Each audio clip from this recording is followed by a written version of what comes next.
So, Syed, let's go back to the beginnings for a minute. What motivated you to set up PUAK Payong? So PUAK Payong was supposed to be a platform. It's an NGO, but it's a platform to create safe spaces for children. So way before COVID, everybody was thinking about prevention of child abuse Mm-hmm. and preparing children to be in school and all that, which is safe spaces. However, during pandemic, we found that a lot of children are at home. So now we changed our objective into creating safe spaces for children while at home. And because it affects everyone, including their parents and adults, Mm-hmm. people losing jobs and all that, we also start changing our focus into preparing and giving financial aids to families so that they have an ease of mind while they're trying to figure things out. And so the children are going to be happy. So less yelling, less using the hangers or rotan and Oh my things like God. that. And it has been working. It has been working. Last year alone, we managed to raise and spend financially 1.9 million ringgit from Oh my public God. funds. Wow. Okay. So basically, your initiative now is sort of, because of the pandemic, sort of skewed towards actually helping the family unit as a whole. Correct. Can you explain to us a little bit about how that works? So basically, when we talk about safe spaces, of course, most parents contact us through WhatsApp only to ask for financial help. And these are only families with children below 18 years old that live together with them. And what we try to win this on our side as an NGO, we have the financial assistance, which is okay, great, and thank God. But at the same time, for them to actually receive this free grant, as we call it, they actually have to talk about their effort to make sure their family is intact during this pandemic. So they don't give me soppy stories or things like that. I don't need them. I just need to see what are the effort that they're trying to do, and then we give out the funds. And we share these stories inside Facebook simply because we want others to know there are different ways and means, especially under the new norm sector where people have to find examples from other family to know how can they cope with this. And when they get the financial assistance, we actually have a small list of them of kind of like promises that they won't hit their children. They actually have to be mindful about being a bit more financially literate and better planning, because that's all it is. It's all about survival last year, right? Compared to this year, it's all about trying. Okay, last year was trying enough, but this year was supposed to be standing on your own because we heard so many rumors about next year. So we are preparing all these families to make sure that they can sustain and survive on their own. It's a long shot, but so far, out of nearly more than 3,000 families, we do receive feedback that they have a better mindful idea of what they're about to do coming soon. So how do you kind of keep, these sort of grant recipients accountable? So they've made a list of sort of promises and stuff. How does that Correct. happen? Okay, so the grant is only one time. It's only one time. And when Okay. they receive the money, they actually have to buy groceries, whatever they want, buy groceries, and then provide receipts. Now, the best thing from this is we learn the pattern, the buying pattern from this family. And from that buying pattern, then we understood where do they see as priorities. After 1 year, we finally learn the difference between want, need, and savings. And this is where we bring back to them saying that, why do you buy this? Why do you buy certain brand that is more expensive? Why is this, why is that? And to learn, to understand poverty is from them themselves. So they start giving us all these factors saying about transportation problem, distance problem, what they see as savings and all that. And it's a great learning process for us because then we start sharing about other tips. So the moment they provide us with the receipt and the photo of the items they buy, I mean, the money is already well spent and it's also our money. And that is how they keep themselves accountable. We tell them that at least they have to spend 60% on receipt and the balance they might keep for petrol and things like that, which is fine. But the whole idea was to learn from them. I do not like to stereotype about the poor. So we have to learn from them and how they survive with such means. And then we have a lot of competitions and they start doing all that and we get more feedback. Do you ever have to tell, like, cause let's say you go to someone asking for funds to help this particular family or whatnot, do you ever have to answer to the funders and tell them exactly what this family has been doing and whatnot? for every family, we post everything on Facebook for every family. So it's Right. a big deal. And basically the developments will be added on the comments. So yeah. Okay. So wow, you're a new definition of transparent then. That's like, That's the thing. It's like yeah. And this is blockchain. can I add in one more? And Yes. towards the end of last year, we know that abuse happens as well. So our forte is child sexual abuse. So for every mother or wife who reports to the police regarding any of family members' behavior, normally husband or uncle or grandparents, who abuse their children sexually and make a report, the moment they do that and pass me the report and it's under investigation, they'll get 1,000 ringgit straight away for them to start new, to run away, to hide, to move house, whatever they can use with that 1,000 ringgit, as long as they make report. And that one has been one of my, I mean, it's sad to say that we sponsored a lot, but at least it's a great catalyst for women and wives to report on this behavior at home. You're not So going to that be one has been trapped. great. Yeah. Are you ever worried that that would be misused? You know, sort of... Because they have the police report, and we can, and of course, because of our work, we can always check on the legitimacy of that report. Right. And normally it's a police report. It is a police report, and you know what kind of abuse is that, and it's under investigation. Whether or not it's convicted, I mean, the first step to actually make that report alone is already scary. Yeah, it's a big step. Yeah, it's a big step. So that's what we've been doing as well, part of it. For domestic violence, we do, but we go through proper women's organization, and then they will apply on behalf of the women. So you're working with other organizations as well to help, because you're not a shelter, right? No. My shelter is only open for pregnant teens. I have a transit home for pregnant girls. So those, that is a different kind of shelter. Right. Oh, this is fantastic. Going back to the stories about the families you've been helping, do you have a story of how sort of one family gaining a bit of financial literacy and sort of understanding now how to sort of live differently and sort of manage themselves, they've actually caused a ripple effect and helped other people? Oh yeah. We never expect that to happen because we don't know how long COVID is going to be with us. Now it's going to be longer. But we've seen that some of them actually took the opportunity from the grant to start their own small businesses. And we don't provide everything. So we actually ask questions saying that, have you checked pre-love items? Have you checked through a lot of platforms to give out free things and all that? And they did. And now most of them at only 150 ringgit to 300 ringgit can sustain a business for up to 3 months, 6 months. And I think that's even in these pandemic times. During this pandemic time. Yeah. Wow, So that's fantastic. and it's difficult, especially for single mothers, because they have such stigma. Don't ask me, I don't understand that why, but it's harder for them, and that is the kind of support that we give through WhatsApp all the time when they talk about how much they earn, their profit for the day, you know, and they tell us about the problem, but they never ask for more money. They only wanted that support to ask, how can we make our business better? But the thing is, because they're mostly remote, so it's not as easy as calling them in one place or having a webinar and things like that, because data costs a lot, right? So from there, we found out that they start giving to others as well in their own way.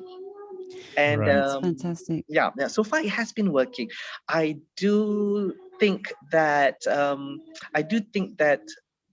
this moral support or conversation support is much needed. We just don't have enough people for this. Right. Yeah, no, I agree. Absolutely. And speaking as a single mom, you know, honestly, support is actually what we need, because we want to do it ourselves, right? We just need the knowledge and know-how.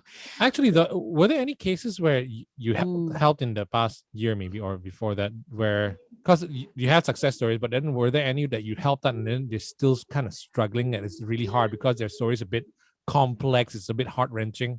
I have to admit that, saying that some of them do ask for second rounds and third rounds, right? But I do understand why, because when you have limited resources, you cannot have any provisions for a child to fall sick. You have no, you cannot pay rent or things like that. It does happen, you know. You cannot fall sick. You cannot have suddenly banjir and then you cannot have rain all the time. And I have to understand that they need to start back all over again.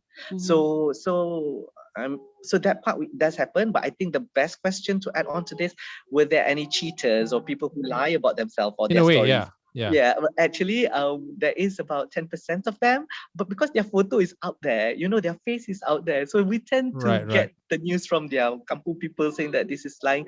And I talk to them about it, saying that this will get you nowhere, and I don't mind. It's not about the money; it's about what are you going to do about yourself. So some Right. of them cry, some of them pay back, and all that. But the whole point of it is like we are not here to penalize you. We are here to see the best potential from you for your family. So So I love that basically, even when faced with people who are trying to, skim money from you, your question is, how is this going to help you? I just love that. That's phenomenal and very rare. yeah. I suppose that's one massive lesson that people are learning from sort of being in contact with you and working, well, not working, but receiving from you, is the lesson of how is this helping me, this lying and this cheating stuff. But what were the lessons that you've learned from sort of this particular work over this year, where you've moved the, Um, well, I learned that every parent tries their best for their children, you know, and especially for single mothers, they try their very, very best. However, what I learn is when they try their best, it's only within them, the wife and the husband, or just the mother alone, and they don't communicate with their children. So children don't understand, but they're together in one house. So children don't understand their worries and things like that because they're thinking that they're about to become good parents. So if you involve your children in your decision making as a household unit, you will see right. more laughter and understanding. And that's what we keep telling them, saying that you have to get your child involved. As young as 2 years old, they can already understand. Children are so smart nowadays. So Yeah. they cannot have that because they don't communicate with their children. And one of the photos that they have to send to us is a photo of a family eating dinner together. And none of them have it. They said it's not our culture to have dinner together. And I said, you see, that's the main problem there. Right. You have to eat together. So they have to wait and eat together, take me a photo, then I release the money. And it was hard for them because it's not their norm. And I said that family is the only true path. It's not me, it's not government agency, it's the family. So family has to be a strong foundation. So that brings me to our new initiative this year, where where people start calling me saying that why does marital problems come to you all the time? And I do it That's Facebook your new Live. thing, really? Wow. That's my new thing You're now an because agony aunt. oh, I'm trying to stop this hopefully by today. But when they call me up and say that we have problem with our children, I straight away ask for permission. Can we do a Facebook Live about it with no face? It's just I mean I got 4 phones, right? So it's just I call by one phone and then I put a Facebook Live and then they can hear the voice. Yeah. So the part that I would like to share this initiative is because a lot of parents are having the same problem. For instance, our main focus was when do you tell your child that she or he is adopted? So those kind of topic is Oh, really interesting. famous. Yeah. So Yeah. so because I know how, so we talk about it live with parents who's having these problems, and that garnered a lot of things. And I was thinking like, I thought you all know this, or how do I tell Wow. that my son is out of wedlock? So they learn a lot from that. And lately we have a lot of marital problems, and I was thinking like, I cannot stand adults' problems really, but then again, we It's like you still got to make sure try they're to. okay because you care about the kids, right? Yeah, so I just have to. So that's my latest venture into this. I'm not good at it to say the least, but then again, I think It it's just happened important. organically, is it? It just happened, and I know that in the end, the children doesn't like to see their parents in sadness. So I do it for the kids. But But you've got something else going on now. You got a new appointment. no. It has been that way, but it's just that I'm staying there more now, and we. No, I mean, With the courts? we're talking about With the courts? the work. Yeah, you're talking about your new appointment at the courts. Oh, I forgot about that. Well, Of course you did. I've so So, many hats you wear. My goodness, so I am now a court advisor for children for Mahkamah Jalan Duta in Kuala Lumpur. Okay, Whoa. so it's appointed by the government to actually see court decisions through the best interest of the child. So it's a very, I mean, these are the level where the children already have conflict with the law and they come in. So it can be from rempet or towards something bigger and more Oh, I dangerous. see. So it's not about whether someone has done something to the kid and where they go. It's about representing the No, child no, if this they're is for criminals. children. Right, This right, is when children needs protection or when children are involved in crime. right. How difficult is that for you if you're part of the decision-making process about whether a child should go to jail or, you know, what punishment, for want of a better word, consequence they should be having? How hard is that for you?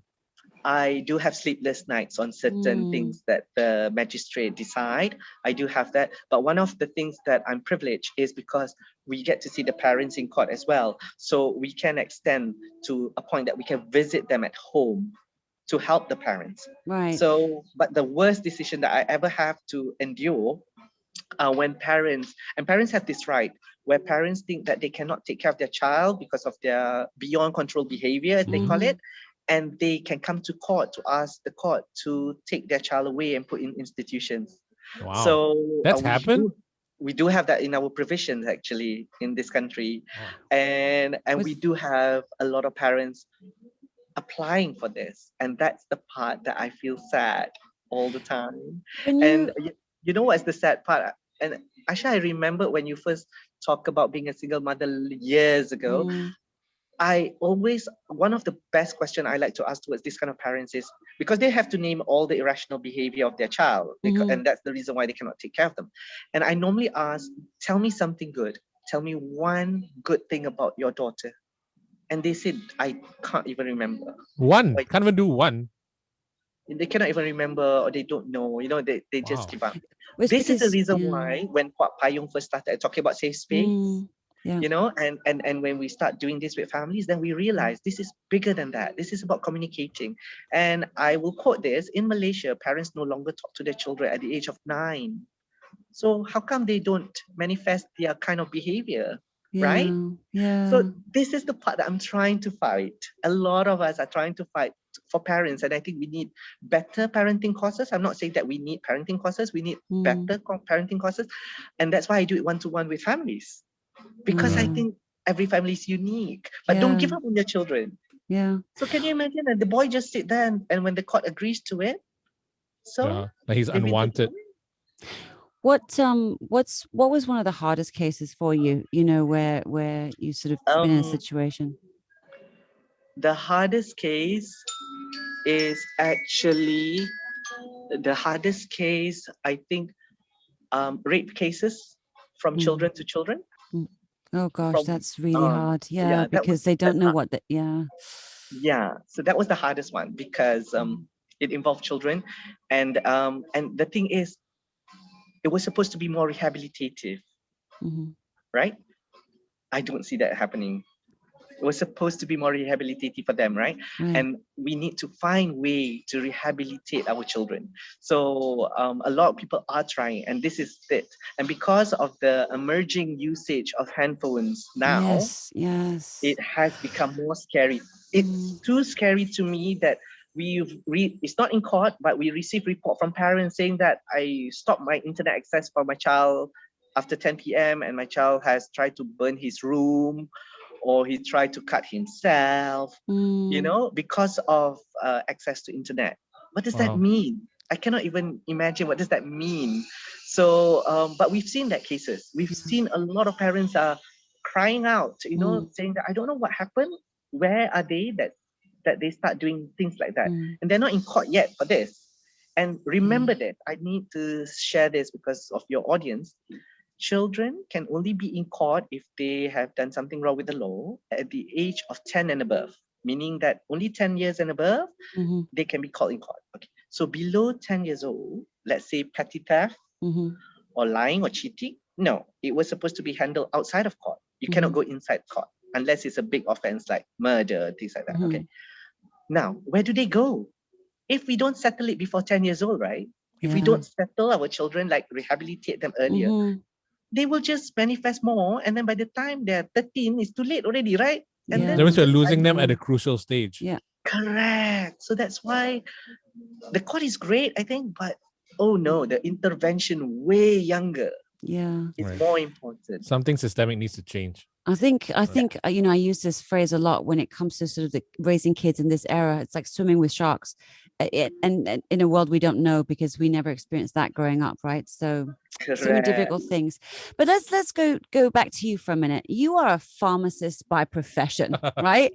Yes. You've been a active social advocate for so many years. You're wearing so many different hats right now with huge responsibilities. Each one is a different huge responsibility.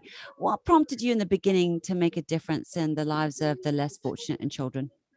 I believe that Malaysia has not much resources. I'm sorry, but the only thing we have, if we correct it earlier, and that's my contribution to the country. I was thinking that if we save more children and if we save more families and parents, and we give better ideas that can be shared to all, they will make better decisions.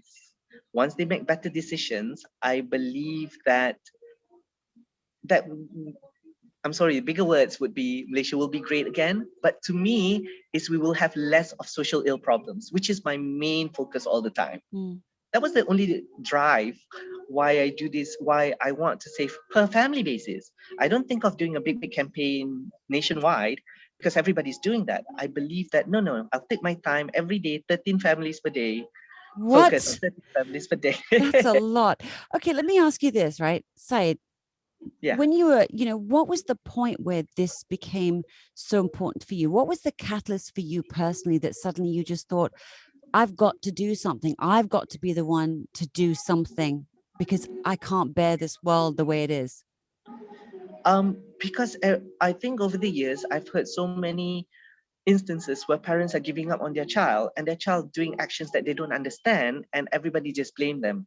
And the numbers, for instance, okay, pardon me if this is, well, the thing is, the more you know, the more you do, the more you know, the more you know, the more you get scared. Right. So, okay. But doesn't it bum you out? I mean, you know what I mean? well, to give a bit of a humor. So there's never been a point where, you've gone through a really difficult case or something's been very difficult to sort of set up red tape, for example, that you've wanted to just give up? I tell people I give up every day, honestly. Okay. And, Okay. Okay. So yay, he's human after all. But Phew. but the whole point was I think I say that to actually check myself a bit, to know that have I done enough? Or even though I get exasperated, it's mostly because I couldn't stand the adult behavior around it. Right. So yeah, Okay. so that's the truth. But when it comes to the chow, if they call me up, I've eaten lunch today. Okay. Oh, So I'll wow. start getting, Yeah. all right, good. Lunch first, next dinner. And that just give me joy on my own. So So yeah. it's the little wins every day, is it? Well, for children, that's a big step. I look for accomplishments more than I look for the help they need, because accomplishment push them 2 times faster than talking about, oh, I pity you because you're poor. No, accomplishment push children away, and they are so resilient. Children are so resilient. I believe in that, and they're so honest and truthful with their words. So yeah, that keeps me going. Yeah. What motivates you? Do you have a motivational motto that you say to yourself or a phrase you say to yourself every day to get you going? Can you tell us what can we as ordinary Malaysians do to help those in need? To help those in need. Okay, to be honest, a lot of people were thinking about sustenance and financial aid. Honestly, after doing this, we just need to learn how to respect and learn how to communicate. We have this idea that they need this, but we never really ask. For instance, Ramadan is coming and everybody will start trying to help someone. So if I give a simple example, my neighbor was asking me about, oh, I would like to do something good to the guards, to our house guards. What should we buy in our food basket to give to the guards?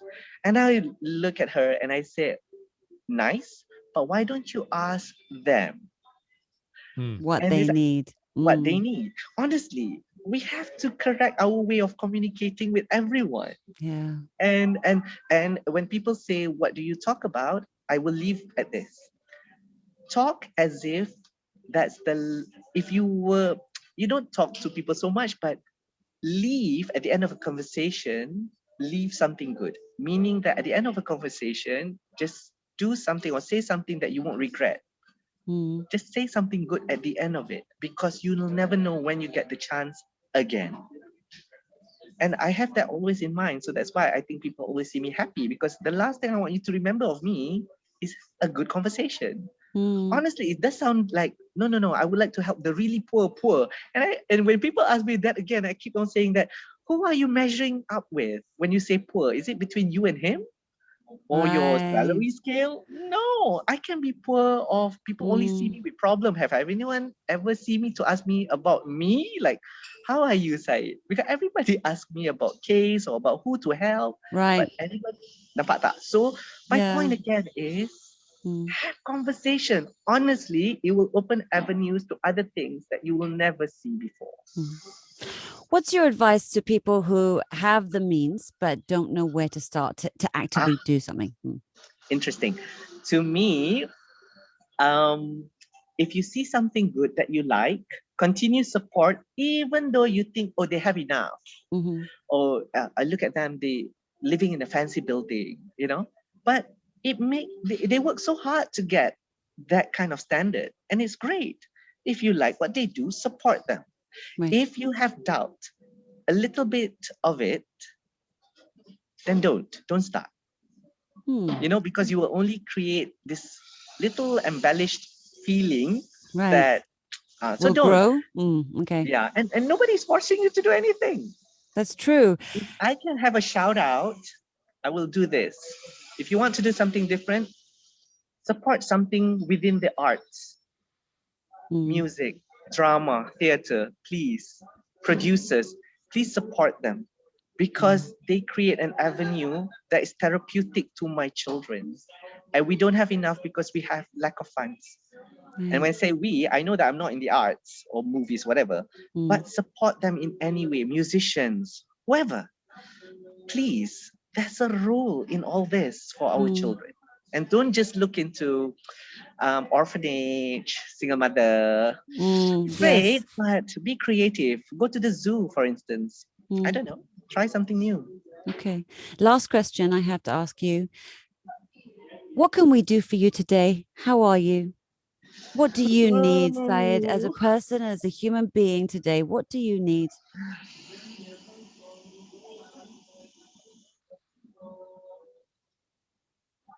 You okay? I'd give you a hug if I could. Oh, I'm sending you a big hug. What do you need? I just want people to eat with their families. Okay. I actually just want them, I don't want them to give up. I don't want any Malaysians to give up. For me, I think it's time for me to hear great stories. Do you understand? I mean, I know it's cliche, but I hear problems 24/7. I need to hear something good. I hear that. I don't know how to explain, because I'm not here to dictate.